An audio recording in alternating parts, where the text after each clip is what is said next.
Final comment है जी, isn't Joyland a family film? Saim Sadiq said सो।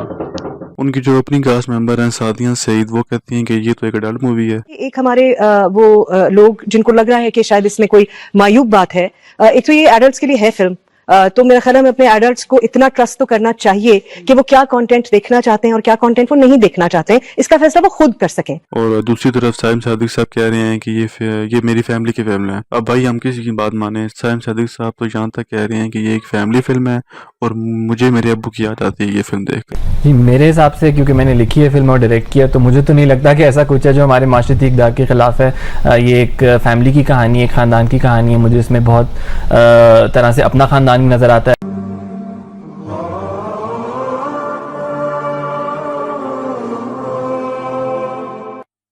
बिस्मिल्लाह, अल्हम्दुलिल्लाह, वस्सलातु वस्सलाम अला रसूलिल्लाह।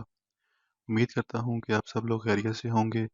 मैं आप सबका मेज़बान आशान अमीन और मेरी तरफ से आप सबको अस्सलामु अलैकुम। फ़िल्म जॉयलैंड से रिलेटेड कुछ सवाल हैं जो मैं आपके साथ आज शेयर करूँगा।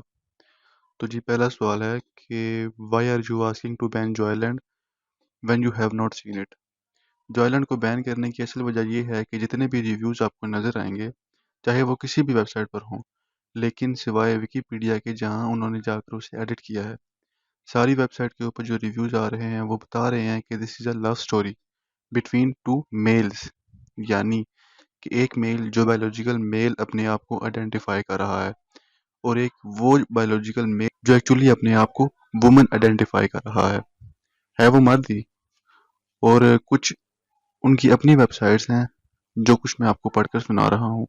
द गार्डियन में कहते हैं जी, Joyland Pakistan bans Oscar contender film about trans love affair, can is title Joyland celebrate Pakistan transgender culture. और इसके अंदर वो खुद एतराफ़ करते हैं कि जितनी हैवी उनको फाइनेंसिंग हुई है अमेरिका की तरफ से। उनके प्रोड्यूसर कहते हैं कि I think this is the first Pakistani film that has all American financing. तो सवाल ये उठता है कि अमेरिका को क्या लगा कि आपकी फ़िल्म को फुली फाइनेंस करेगा। इसके अलावा पेनांची में कहते हैं जी, Pakistan strength theme film Joyland bags Cannes queer palm award. Now what is the queer palm award? आगे लिखते हैं जी, queer palm award for the queer palm prize for the best LGBT queer और feminist theme movie the jury had to told if. और इसी cure palm के जो अपने नुमाइंदे हैं वो लिखते हैं जी, it's a very powerful film that represents everything that what we stand for. अब आप खुद अंदाज़ा लगाएं, क्यूर पाम वाले हैं ये खुद कह रहे हैं कि जो फिल्म है हमारे हर वैल्यू की अक्कासी करती है। सोच लें, एलजीबीटी एजेंडा किस चीज़ की अक्कासी करता है और ये किस चीज़ को प्रोपेगेट करना चाह रहे हैं।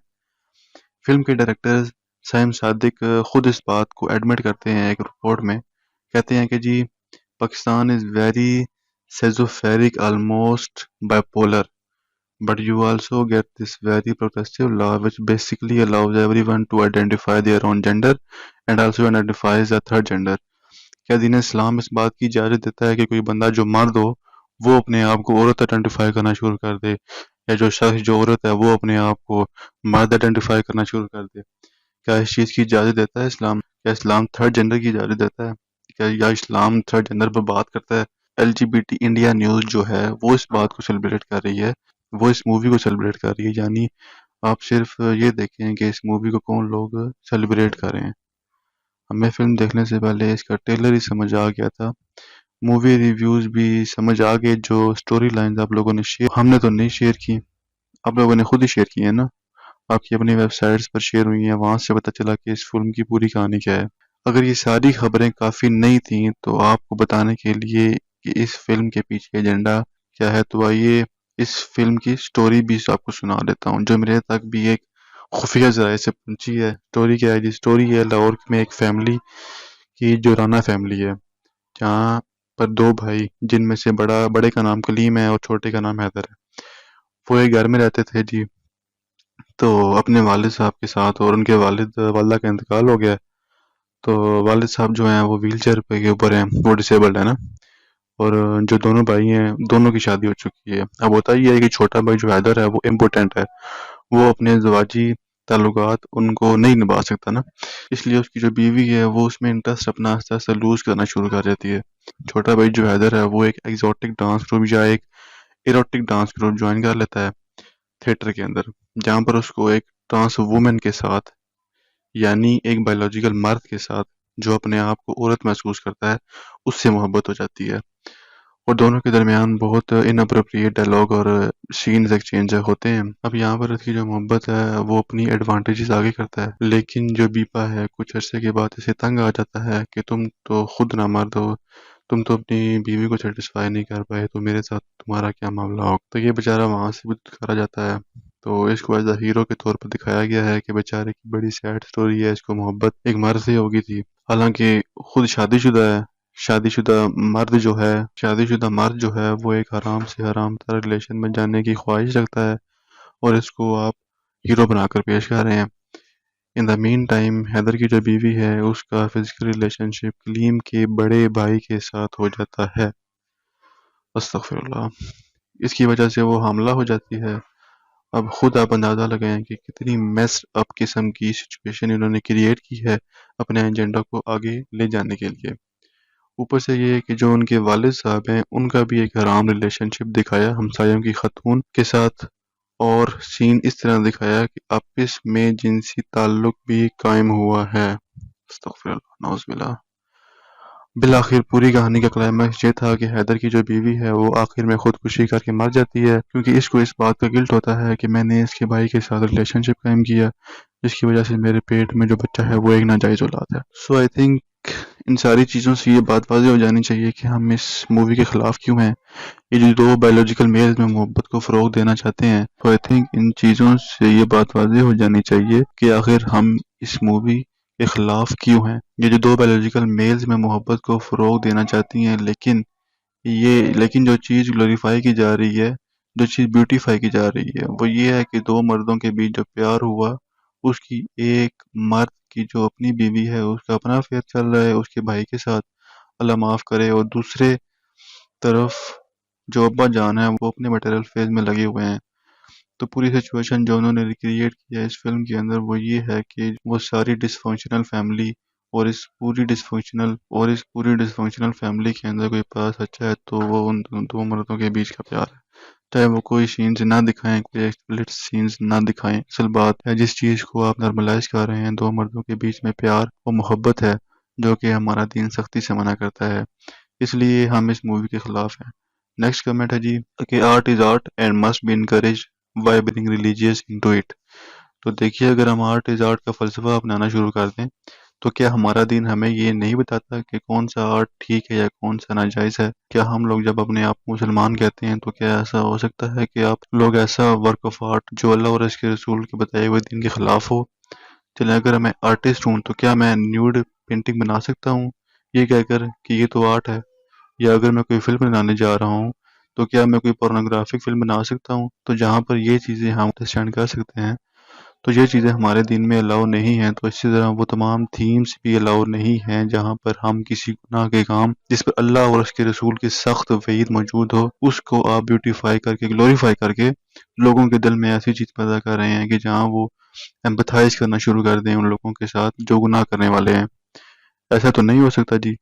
ना ही ऐसी आर्ट जो है इस्लामी बाउंड्री के अंदर कभी भी अलाउ हो सकती है। नेक्स्ट कमेंट है जी, why ban Joyland only and not other films like Kundi Na खड़काओ। अब जी कुंडी ना खड़काओ मुझे नहीं पता जी क्या है, लेकिन नाम से पता चल रहा है कि कोई फिजूल सी फिल्म ही होगी। लेकिन अगर ऐसी कोई चीज़ है तो आप खुद सोचिए, ये वो वाली आर्गूमेंट है जिसे हम कहते हैं कि व्हाट अबाउटिज्म, यानी जब भी आप ऐसी कोई बात करें कि जहाँ पे एक चीज़ गलत हो रही है तो आप कहें वो भी तो गलत हो रहा है, वो भी गलत हो रहा है, हम उसे सही तो नहीं कह रहे ना। हम ये कह रहे हैं कि किसी किस्म का फाहिश कंटेंट जो खिलाफ शरीयत हो उसे प्रमोट नहीं करना चाहिए। कंपैरिजन करें तो हर चीज़ इक्वल स्टैंडर्ड्स पर नहीं होती, इनके अंदर फ़र्क होता है। मिसाल के तौर पर जो कॉन्सेप्ट जॉयलैंड के अंदर प्रमोट किया जा रहा है तो वो एक्चुअली होमोसेक्सुअल रिलेशनशिप का है। This is far worse than a heterosexual relationship. हालांकि ये सारी चीज़ें गलत हैं। कोई भी शख्स जो अल्लाह और उसके दीन पर यकीन रखता है वो इन सारी चीज़ों के खिलाफ है और कभी भी ये नहीं चाहेगा कि हमारे माशरे के अंदर फाहशी और बदकारी फैलाई जाए। जैसा कि अल्लाह ताला सूरह नूर की आयत नंबर 19 में फरमाते हैं, जिसका तर्जुमा ये है कि जो लोग भी चाहते हैं कि मोमिनीन के बीच में फाहशी और ये सारी चीज़ें फैल जाएं, उनके लिए अजाब है दुनिया में भी और आखिरत में भी। तो हर किस्म का फाहश कंटेंट जो है हम उन सभी के खिलाफ हैं, लेकिन ये जो आइलैंड फिल्म है ये अनप्रेसिडेंटेड है। अनप्रेसिडेंटेड क्यों है? क्योंकि ये पहली बार हमारे मुल्क के अंदर ऐसा कॉन्सेप्ट लेके आ रहे हैं जहाँ पर हम जिन्स परस्ती को ग्लोरीफाई किया जा रहा है और ये बताया जा रहा है कि ये भी एक मोहब्बत है, ये भी एक जिंदगी है। ये लोग वो दरवाजा खोल रहे हैं जो कौम लूत ने भी नहीं खोला था। वहाँ पर सिर्फ मेल्स का रिलेशनशिप था मेल्स के साथ, लेकिन यहाँ तो ये सारे दरवाजे खोलने के लिए तैयार हैं। बस एक दरवाजा खुल गया एलजीबीटी का, तो समझेंगे जी फिर सारे इक़दार जो हैं वो तबाह हो जाएंगे। फाइनल कमेंट है जी, is Joyland a family film? Saim Sadiq said so. उनकी जो ओपनिंग कास्ट मेंबर हैं सादिया सईद, वो कहती हैं कि ये तो एक अडल्ट मूवी है। एक हमारे लोग जिनको लग रहा है कि शायद इसमें कोई मायूब बात है, एक तो ये एडल्ट्स के लिए है फिल्म। तो मेरा ख्याल है हमें अपने एडल्ट्स को इतना ट्रस्ट तो करना चाहिए कि वो क्या कंटेंट देखना चाहते हैं और क्या कंटेंट वो नहीं देखना चाहते हैं, इसका फैसला वो खुद कर सकें। और दूसरी तरफ साइम सादिक साहब कह रहे हैं कि ये मेरी फैमिली की फिल्म है। अब भाई हम किसी की बात माने, साइम सादिक साहब तो यहाँ तक कह रहे हैं कि ये एक फैमिली फिल्म है और मुझे मेरे अब्बू की याद आती है ये फिल्म देख कर। जी मेरे हिसाब से, क्योंकि मैंने लिखी है फिल्म और डायरेक्ट किया, तो मुझे तो नहीं लगता कि ऐसा कुछ है जो हमारे माशरती इक़दार के ख़िलाफ़ है। ये एक फैमिली की कहानी है, एक ख़ानदान की कहानी है। मुझे इसमें बहुत तरह से अपना ख़ानदान भी नज़र आता है। Wait a minute. Who are you? मुझे इसमें बहुत तरह से अपना खानदान भी नजर आता है। अपने बहन भाइयों के, अपने अब्बू की झलकियाँ नज़र आएंगी। तो माशरती इक़दार के हवाले से तो मेरा ख्याल है इससे अच्छी शायद हमारे ख़ानदानी सिस्टम की अक्कासी किसी फिल्म ने शायद ना की हो। वो बचपन में ना हम दोस्तों के बीच में एक जोक होता था जहाँ हम कहते थे कि भाई ये है तो फैमिली फिल्म लेकिन मैं अकेले देखता हूँ। तो भाई कैसी याद है आपकी जो फिल्म जिसमें होमोसेक्सुअलिटी को प्रमोट किया है, उसको देखकर आपको अपने अब्बू की याद आती है। So let this be know this is not a family film. इसकी जो थीम है वो बहुत ज्यादा अडल्ट है। जस्ट बिकॉज इसमें कोई एक्सप्लिसिट सीन नहीं दिखाया तो इसका मतलब ये नहीं है कि इसका थीम जो सेक्सुअलिटी एक्सप्लिसिट नहीं है। तो एंड में मैं आप सबसे ये रिक्वेस्ट करना चाहता हूँ कि कम से कम सोशल मीडिया पर इस फिल्म और एजेंडा की मुखालफत करें। ऐसा नहीं हो सकता कि लिबरल सोसाइटी जो 5% है, 95% आबादी जो कि अल्लाह और उसके रसूल सल्लल्लाहु अलैहि वसल्लम से मोहब्बत करने वाली है, उन पर गालिब आ जाए। यकीन मानिए अगर इन लोगों ने इस्लाम के इस किले पर हमला किया और नाउज़ बिल्लाह इसे गिरा दिया तो इसके बाद हमारा दीन महफूज नहीं रहेगा। हम सब पर यह फ़र्ज हो चुका है, लाजिम हो चुका है कि अपनी अपनी आवाज़ें जहाँ जहाँ हो सके उठाएं और इसकी भरपूर मुखालफत करें। अल्लाह पाक हमारी इस कोशिश को कबूल फरमाए। इस क्लिप को दोस्तों के साथ ज़रूर शेयर कीजिए। अल्लाह रब्बुल आलमीन से दुआ है कि अल्लाह तबारक व तआला हमें दीन की बात समझने और समझकर दूसरों तक पहुँचाने की तौफीक अता फरमाए। तो मिलते हैं अगली वीडियो में, तो तब तक के लिए अपने मेज़बान को दीजिएगा इजाज़त और इस चैनल को सब्सक्राइब करना मत भूलिएगा। अल्लाह हाफ़िज़।